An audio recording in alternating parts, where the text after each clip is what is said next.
Fédération camerounaise de football, c'est un groupe qui est humainement...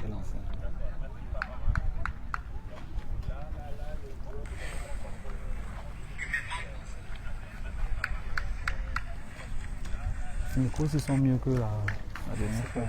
S'il y avait même des coches, vraiment la condition c'est là ici. Encore zoom un peu. Ça va.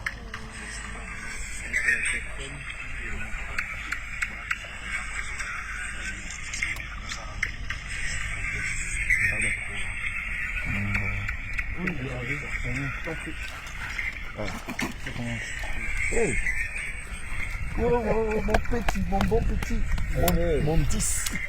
Après la séance des Lions démontables du Cameroun, c'est parti cette fois pour d'autres Lions, cette fois ceux de la Teranga. Amis internautes, bonsoir, bienvenue une fois de plus sur CFoot. C'est bien entendu les 15 minutes de séance d'entraînement réservée à la presse. On est là au stade annexe Charles Konan Banni de Yamoussoukro pour la séance d'entraînement, la dernière avant la rencontre de demain face aux Lions indomptables du Cameroun.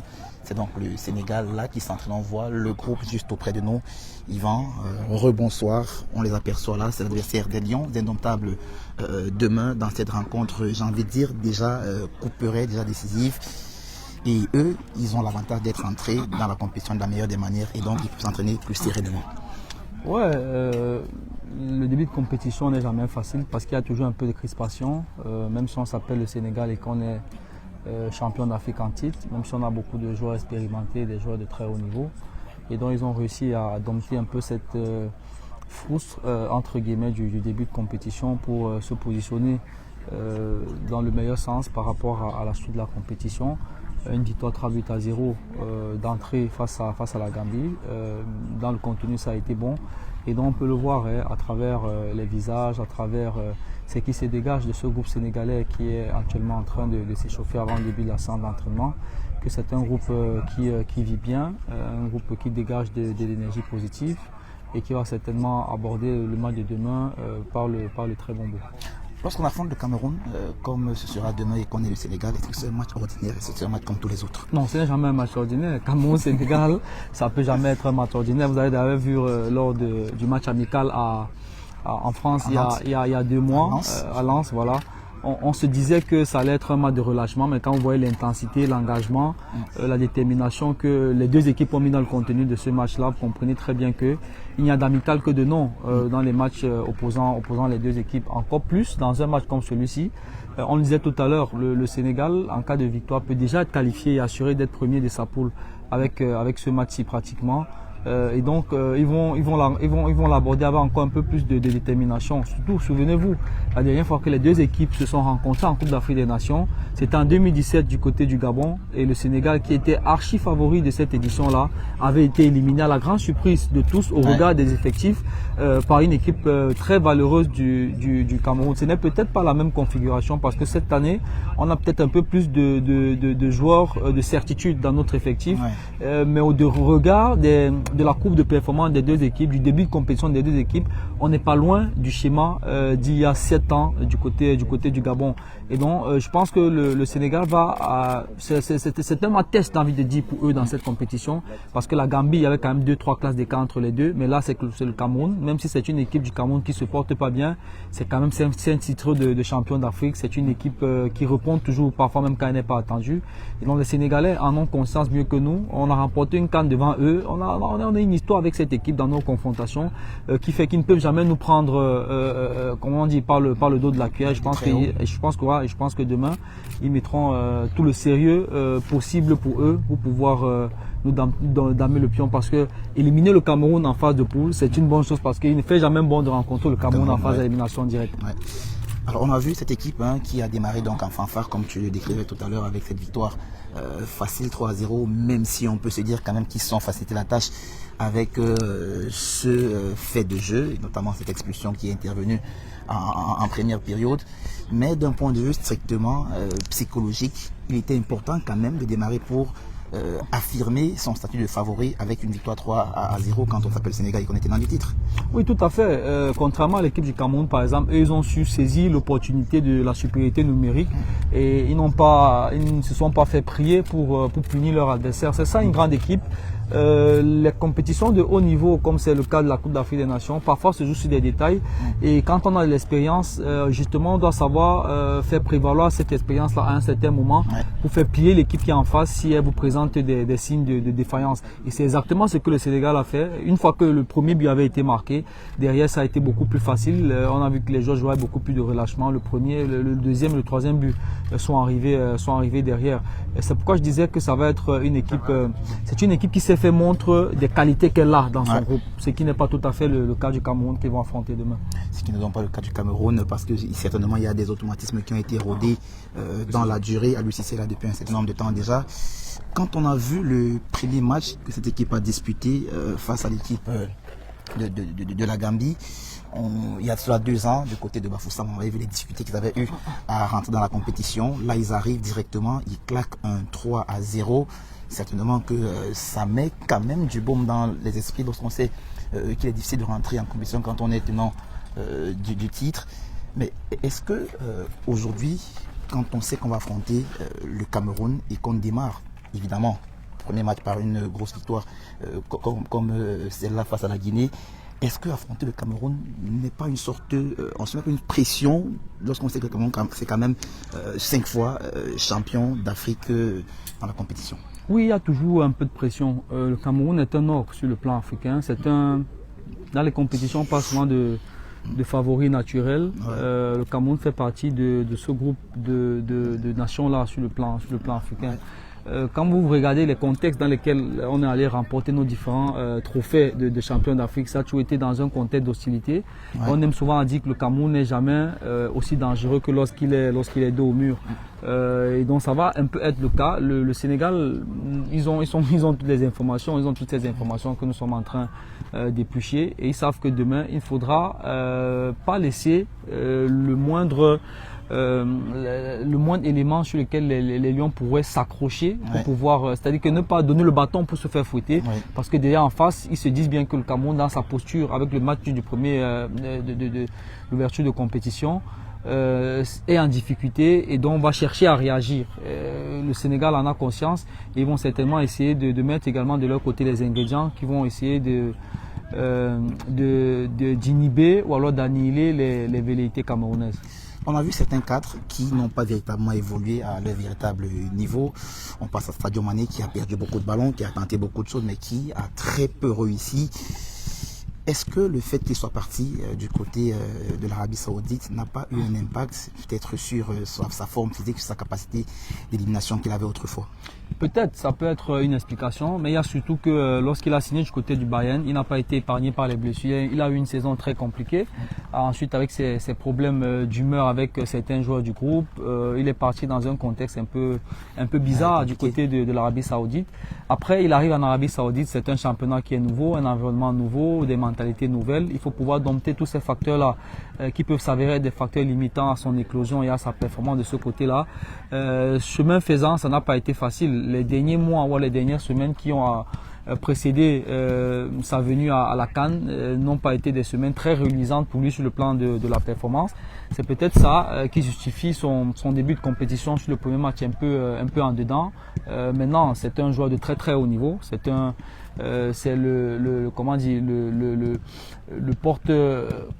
le joueur majeur, la figure de proue de cette équipe sénégalaise. Il sait qu'il a attendu, il sait qu'il n'a pas répondu présent au niveau où on l'attend durant le premier match, et donc sur ce match-ci, il aura à cœur de démontrer ce qu'il a eu à montrer jusqu'ici avec cette équipe du Sénégal et de s'afficher à son meilleur niveau. Alors si les cadres ne se sont pas forcément montrés à leur meilleur niveau, il y a des jeunes en revanche qui eux ont su prendre le bâton de commandement pour tirer l'équipe vers le haut. Je pense comme ça à un garçon comme Lamine Camara qui a réalisé un doublé dans ce match-là. Est-ce que c'est pas là finalement la force de cette équipe du Sénégal, c'est-à-dire cette capacité à pouvoir se régénérer, à pouvoir toujours être au top, même en l'absence des cadres, parce qu'il y a des jeunes qui reprennent le flambeau? Oui, je ne te le fais pas dire. Quand une équipe est capable d'afficher une telle configuration, c'est une équipe qui devient naturellement dangereuse. C'est-à-dire que quand les joueurs sur qui les attentes sont portées ne répondent pas présents, il y a des jeunes qui arrivent en second couteau et qui assument justement leur statut et qui parviennent à faire la différence. Et tout à l'heure, pendant la séance d'entraînement des Lions du Cameroun, je vous faisais remarquer que côté Cameroun, les cadres n'ont pas forcément joué leur rôle sur le terrain.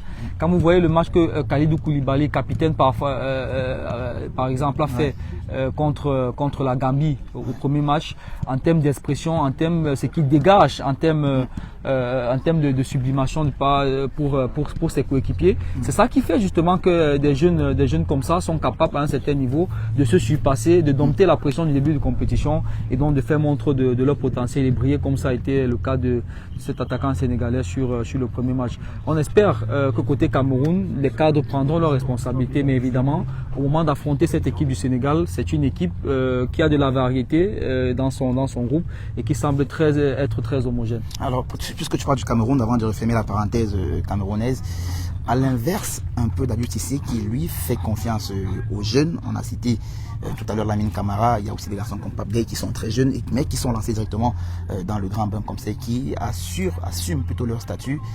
Est-ce que c'est pas là peut-être de péché mignon, avant de refermer cette parenthèse là du Cameroun, de ne pas véritablement faire confiance aux jeunes lorsqu'on sait qu'un garçon comme Ben Elliott quand même est toujours dans les listes, mais jamais on lui donne véritablement sa chance, ni dans le 11, ni même en termes de remplacement pour dire que voilà 30 minutes, 25 minutes, c'est toujours des petits mégots. Est-ce que c'est pas là peut-être le problème aussi camerounais au niveau de cette façon, cette propension à ne pas toujours donner de la chance aux jeunes?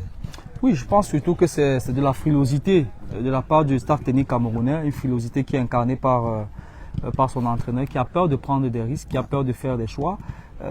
Quand vous voyez par exemple que sur le match face à la Guinée, vous sortez Franck Magri pour le remplacer par Chamadou, qui est un défenseur, qui est un pur défenseur, et qu'en revanche au début du match fait le choix de faire démarrer Castelletto en latéral droit, alors qu'on sait qu'il peut apporter plus à l'axe, et qu'à côté vous avez Enzo Chato et Chamadou qui sont capables l'un ou l'autre d'occuper ce flanc droit de la défense. Ce sont des petits éléments comme ça qui renseignent à suffire sur l'incapacité du staff technique camerounais de prendre des risques et quelque part de sortir un peu de cette peur-là et de faire confiance à des jeunes qui, avec leur insouciance, sont capables d'apporter quelque chose, même si c'est pas sur l'entièreté du match, mais au moins, par exemple, sur le match contre la Guinée, on n'a jamais senti dans les changements du staff, dans sa façon de manager le match, qu'il y avait la volonté d'aller de l'avant et de forcer un peu l'addition pour une victoire du Cameroun. Et ça se manifeste et ça se caractérise par ces jeunes-là qui sont pourtant dans le groupe, mais à qui le staff technique ne croit pas pouvoir donner la chance. Il y a un choix fort, lors du dernier match qui a été opéré par notre ami Aliou Cissé. C'était le choix de titulariser Abdou Diallo au poste de sentinelle devant la défense. Il s'en est plutôt pas mal sorti, même si parfois on a senti un peu de fébrilité dans certaines de ses interventions et même de manque de repères dans certaines situations, en l'occurrence défensives. Ça coulissait plutôt bien avec les trois défenseurs centraux qui étaient alignés derrière lui. Est-ce que ce système utilisé par Aliou Cissé ce jour-là, avec surtout, mettons l'emphase là-dessus, Abdou Diallo en sentinelle, est un système qui vous a convaincu, ou alors on se dit que c'est peut-être parce que le niveau d'adversité était assez faible qu'ils s'en sont facilement sortis? Oui, c'est totalement à l'opposé de ce que je disais tout à l'heure pour Besson. Voilà un entraîneur qui prend des risques. Tu sais, Alain Dignon, on dit souvent les bonnes choses n'arrivent qu'à des personnes qui tentent des choses, qui prennent des risques. Parce que si vous ne tentez pas des choses, vous ne risquez pas de découvrir certaines choses et vous ne risquez pas de réussir certaines choses. Là, sur le coup, Aliou Cissé a eu le courage d'essayer Abdou Diallo, un poste qui est expérimental pour lui. Derrière, son équipe a gagné 3-0. Qu'est-ce que vous allez dire? Ses choix lui donnent raison. Voilà, ça lui donne raison parce qu'il a essayé, mais si vous n'essayez pas, vous ne risquez pas de savoir si c'est quelque chose qui peut marcher ou pas. Mais essayer ne veut pas aussi dire que vous allez prendre un attaquant et le mettre gardien ou défenseur central. Essayer veut dire que Abdou Diallo a eu à y jouer en défenseur central du côté du Sénégal. On sait que jouer défenseur central, c'est beaucoup plus proche de la sentinelle devant le milieu, au niveau du milieu de terrain. Et on voit souvent beaucoup de joueurs qui, soit des milieux de terrain, jouent défenseurs centraux ou des défenseurs centraux jouent milieu de terrain. Et donc là, ça reste dans le même, comment dire, dans le même créneau. Oui, dans le même couloir de jeu. Et donc ça paraît être cohérent. Et plus cohérent. Et ce choix-là, ce risque qu'Alou Cissé a pris, a tenté, ça lui a donné raison. Le risque lui a donc donné raison, amis internautes. Nous sommes toujours en direct du stade annexe de Charles Konan Banny. C'est à Yamoussoukro, en Côte d'Ivoire, où la séance d'entraînement de l'équipe nationale des Lions de la Teranga du Sénégal poursuit sa séance d'entraînement à ce moment même. Vous êtes nombreux à nous suivre depuis Douala, depuis Yaoundé, depuis partout sur le triangle national et même au-delà. Restez donc fidèles au programme de CFoot. Et nous, ici sur place, on va continuer les échanges avec notre expert du 11 entrant, c'est jeudi aujourd'hui. Il y aura d'ailleurs, bon, il n'y aura pas de production, hein, il y aura une édition spéciale de veille de match ce soir, mais pas le 11 entrant. Restons, Yvan, sur cette équipe du Sénégal qui, vous l'avez dit tout à l'heure, a montré de très belles choses lors de son entrée en compétition face à l'équipe de la Gambie. Là, demain, il y aura un autre adversaire, c'est le Cameroun, les Lions indomptables. On sait que jamais le Sénégal n'a battu l'équipe du Cameroun en phase finale de CAN en réalité. Est-ce que cet aspect, est-ce que cet élément de l'histoire-là ne devrait pas aussi jouer dans l'esprit des Sénégalais avant d'aborder ce match? Oui, ça va jouer, ça va forcément jouer et ça va dépendre de comment les Sénégalais vont le prendre. Soit ils se laissent dompter, soit ils domptent ce facteur historique-là pour le mettre à leur avantage. Merci donc à vous, amis internautes. Nous sommes priés de regagner l'extérieur du stade. Vous savez donc désormais tout sur la préparation de l'équipe du Sénégal et surtout sur ce match qui arrive demain. On se dit certainement à ce soir pour d'autres aventures sur CFoot. Merci Yvan. Oui, merci Alain Denis et à très bientôt. À ce soir. Ciao.